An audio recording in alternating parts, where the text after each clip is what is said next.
Somebody had asked for an update on the car and what's been going on, and I've been kind of working on this Valance and not really giving it my full attention, but honestly I'm pretty disappointed, and I'm just not a body guy.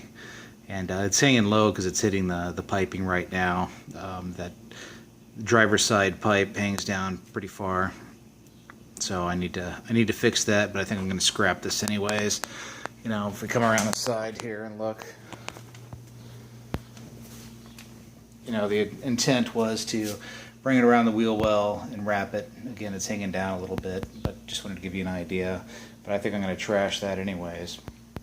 And to be honest, I kind of dig the intercooler hanging out, and it lets people know there's something there, even though they don't know exactly what it is. So now I think I'm going to focus on the air conditioning, because in Texas it is really hot. And I've got all these holes in the firewall back here, and as a result I got, you probably can't see with the lighting, but I got the original bulkhead open right by that nice 4-inch exhaust, and it gets real hot in there. So I'm going to start investigating that. I'm going to probably go with a Restromod air conditioning system, and we'll go ahead and check out the inside of the car. So let's cruise inside the car.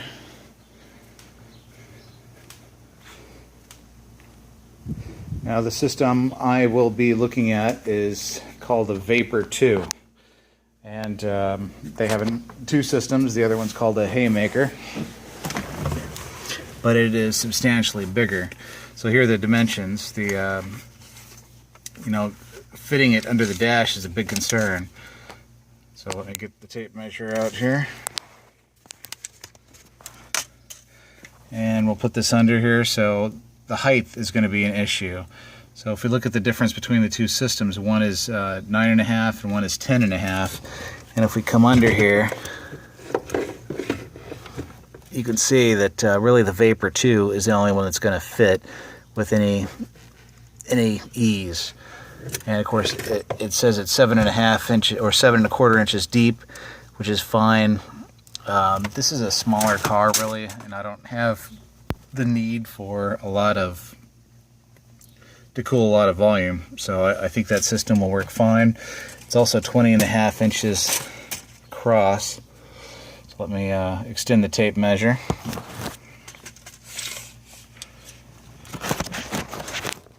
Okay, so with 20.5 across,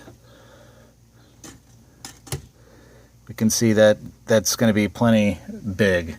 Right? I don't want to get too much bigger than that, and the other system is another 5 inches on top of that, almost 4 inches. So we're going to go ahead and roll with the smaller unit. So I'm going to start planning that and probably start ordering some parts.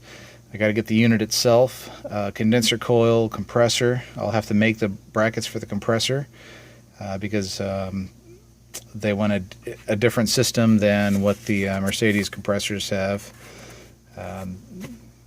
They want a fixed displacement, I think is what they called it. And I guess the other thing is that I never showed was the exhaust, so let's check that out.